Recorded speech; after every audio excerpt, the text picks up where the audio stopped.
So with this last periodic table correct here, we've got alkali metals. They've got them in blue. Doesn't really matter what color you use, but we've got alkali metals, alkaline earth metals, transition metals, intertransition metals.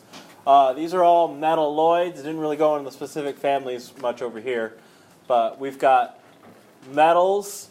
Metalloids are like boron, silicon, germanium, arsenic, antimony, tellurium, polonium, astatine. And then the nonmetals are carbon, nitrogen, oxygen, phosphorus, sulfur, selenium. The halogens are actually also nonmetals, but they're a family of halogens and noble gases. Okay, you should also have them marked S, D, P, and this bottom one here is F. Okay, as far as what the patterns are, I'll come back to that in a second, but I wanted you guys to take a look at these graphs first. Okay, so the graphs. Start with the very first page of graphs.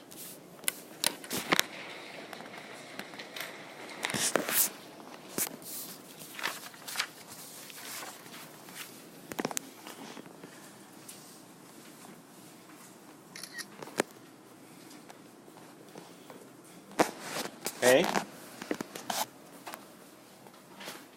So your graph should kind of look like that. Unfortunately, right here, these bottom two, hydrogen is actually off the chart, so I just kind of was way up there.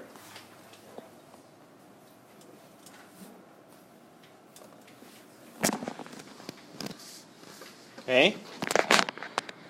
Your graphs look like my graphs? Cool. All right, let's go to the next graph. And we'll talk about it here in a second.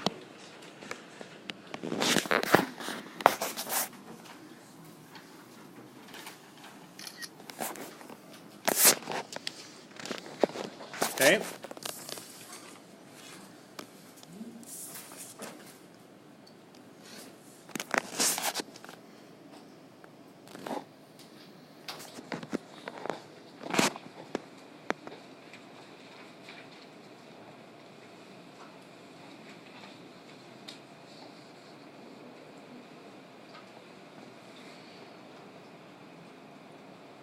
So I'm going to kind of define some of these terms while we're looking at some of these graphs here. All right. First off, atomic radius is basically how big an atom is. So we've got atoms this big, we got them bigger. So the bigger the atomic radius, the bigger the atom. Volume-wise. It's its size, volume. Radius is just like, hey, center to the edge. All right, and there's like a complicated way of measuring that, but it's just center of the atom to the edge. So bigger radius means bigger atom. If we go back to the very first graph here, I want you guys to take a look at this one right here, atomic radius. What's the general pattern as we go from helium, lithium, to sodium, potassium, rubidium, cesium, and then finally francium wasn't actually on there. But what's the general pattern? It goes up. So the elements get bigger as you go down a group. Okay, so I'm going to go back to this periodic table here. These are these elements right here. Right? So lithium was the smallest, and then sodium was bigger, and then potassium was even bigger, and then rubidium is even bigger, cesium is even bigger, and then francium would be the biggest one. Okay? So the radius increases as you go down a family. As you go down a family and you get lower in the family, the radius increases. Why is that? How come they get bigger as you go down? There? Yeah. When we got more protons, we got more electrons, so it makes sense that it should be bigger. Okay? Sound good? We'll come back to that in a second. I want you guys to take a look at this one here, the atomic radius of period 2 elements. Okay, this pattern, lithium is the biggest, and then beryllium smaller, boron smaller, carbon's a little smaller. It kind of keeps getting slightly smaller as you go down. Okay, this is period 2 elements. That means row 2 elements. So we're getting smaller. That's the pattern here. So let's go back to our periodic table. This is once again lithium, beryllium, boron, carbon, nitrogen, oxygen, fluorine, neon. The pattern is it gets smaller as you go from lithium all the way over to neon. I'll say that one again. It gets smaller as you start at lithium. Beryllium is even smaller. Boron's smaller. Carbon's smaller than that. Nitrogen, oxygen, fluorine, the neon's the smallest. Does that fit with the pattern of more protons and electrons equals bigger? No. So there's a problem with that little theory here. Okay? So this is in fact the pattern. As you go from any row in this periodic table, these are always the biggest volume-wise, not mass-wise, but volume-wise. And then these, the noble gases, are always the smallest. So the smallest element is actually helium, because it's the smallest of the noble gases, and the noble gases are the smallest ones. Hydrogen is actually bigger than helium in terms of volume, not mass. Helium actually weighs more, but volume, size-wise, helium's the smallest. Okay? The reason why this is, guys, as you go down a family, what do the rows represent? Energy levels. Number of energy levels. So as we go down this family, lithium has 2 energy levels. Sodium has 3 energy levels. Potassium has 4 energy levels. It makes sense why they get bigger, right? We get another energy level, so it's bigger. But then when we go across the row, lithium, beryllium, boron, carbon, they all have the same number of energy levels. So that's not going to make them bigger. They're not going to have a bigger size because they don't have any more energy levels. They're all the same energy level. The second one. Okay? The reason they get smaller is because they have more protons. More protons means more positive charge in the center of that nucleus, and more positive means it will actually pull the electrons in closer. It doesn't matter that we have more electrons because they're all in the same energy level. They're all in the same spacing away. But a stronger positive in that center will pull those electrons in and make it denser, make it smaller. You're getting more material, but it's actually smaller. So this is kind of a weird pattern to remember. All right? It is a weird pattern to remember. Now, I want to talk about the ions for a second.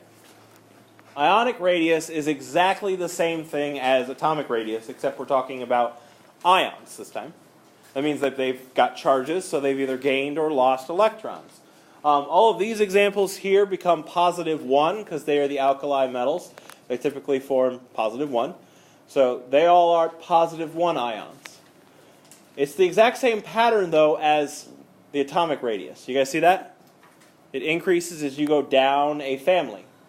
Okay, so it does in fact get bigger because you still do have more energy levels.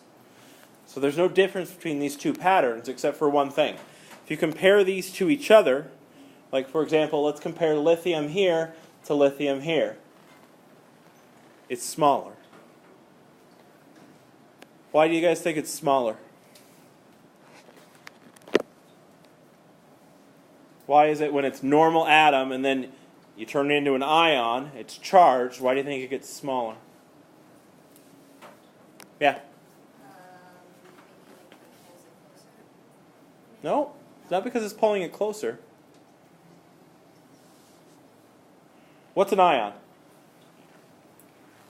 What's something with a charge?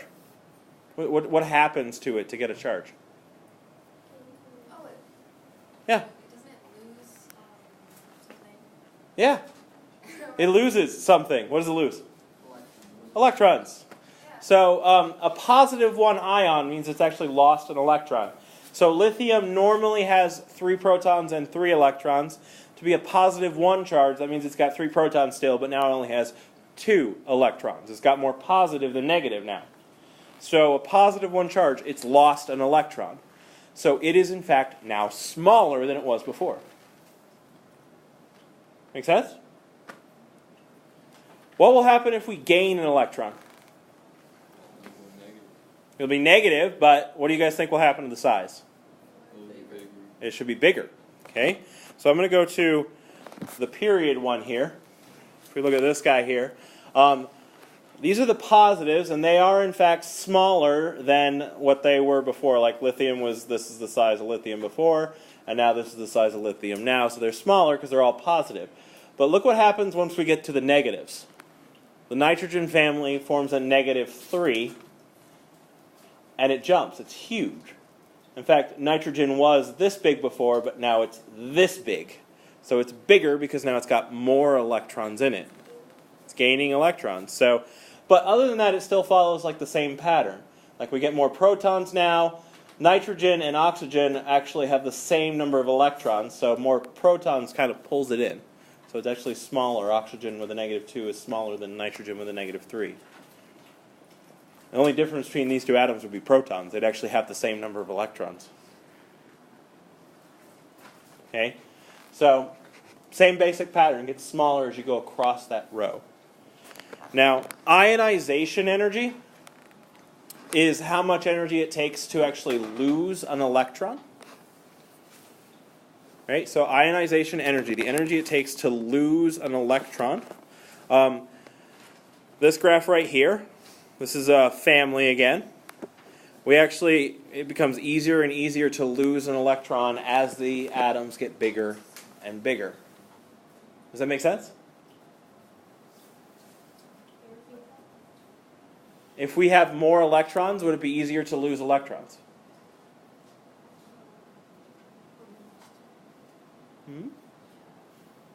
Yeah. The more electrons we have, the easier it is to lose. Now, it's also, we have more energy levels. Oh, I don't want to draw on it. We have more energy levels as we go down in a group. Like cesium has more energy levels than rubidium and has more energy levels than potassium. So all of the electrons in cesium are way, way out there. They're way far away from the nucleus. So they're not going to be as attracted to the nucleus, and so it's easier to just pull them off. All right, so that's what ionization energy is pulling electrons off, how hard it is to pull electrons off. Ionization energy across a row, because we're not adding levels, it actually gets harder and harder to pull them off the more of them we have, because they're all the same distance from the nucleus, but there's more of them. There's more protons in there. So it becomes harder and harder as you move across a row to pull them off. Right? Electronegativity is the exact opposite of ionization energy. Electronegativity is how attractive an atom is to electrons. So ionization energy is losing electrons. Electronegativity would be about gaining electrons. Okay? So things that are hard to lose actually will gain electrons easier. So as you go across the row, it becomes easier and easier to actually gain electrons. As you go down a column, it becomes harder and harder to gain electrons. Okay? So back to this lovely little chart here. You guys see the stuff up here? So as you go across a row, atomic radius actually decreases, and the ionic radius will also decrease. Electronegativity increases and ionization energy increases. So these are really hard to pull electrons off, and they're going to gain some. These are bigger. Okay? Bigger, smaller, easy to pull electrons off, hard to pull electrons off. They'll actually gain them over here, easy to pull them off over here, so they're going to lose them. Okay, as we go down here, all right, they get bigger and bigger and bigger as we go down row by row. All right, so atomic radius increases and ionic radius increases. Electronegativity, as we get bigger and bigger, it's harder and harder to basically hold on to electrons. So it becomes easier to lose electrons, and it also becomes harder to gain electrons. So francium here will lose electrons really, really, really, really easily. Which one's going to be the hardest one to lose electrons? Which element? Not hydrogen. Of all the elements, which one's going to be the hardest to lose electrons? All the way on the other end. Helium. Right? Because these are the hard ones to lose. In fact, Noble gases, do they even form ions? No. It's one of the things about the noble gases. They don't form ions at all. So the noble gases here, they just hold on to their electrons. They don't lose any. They don't gain any. They're just there, and they hold on to them nice and tight. So this one's going to hold on to electrons really, really hard, whereas this one's going to give them away really, really easily. So this one's the most likely to lose. This is the least likely to lose any electrons. In fact, over on this end, you're going to start gaining electrons. Okay? You're going to have negative charges. So that's it for this.